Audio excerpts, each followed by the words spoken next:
এবছর আমাদের ছাদ বাগান আলোয় আলো করে রেখেছে বাগান বিলাস। চলুন আজকের আপনাদের দেখাবো আরও নতুন কিছু ভ্যারিয়েন্ট। রোদের জন্য ঠিকমতো করে তাকাতে পারছি না। এই দেখুন, যেদিকেই তাকাবেন সেদিকেই একটাই ফুল বাগান বিলাস। আরও অনেক ফুল রয়েছে, তবে প্রথমেই নজর কাড়ে এই বাগান বিলাস ফুল। আসলে গাছে এত পরিমাণে ফুল হওয়ার কিন্তু কিছু কারণ রয়েছে। প্রথমত, এই গাছের যে মাটি, এই মাটির সঙ্গে মেশানো রয়েছে হাড়ের গুঁড়ো এবং কোকোপিট, যেটা কিন্তু এই গাছের গ্রোথের জন্য খুবই উপযোগী।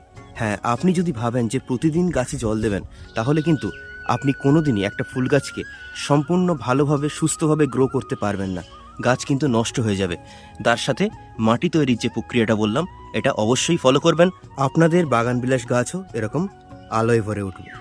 আজকে এই পর্যন্তই, দেখা হচ্ছে নেক্সট মিনি ব্লগে।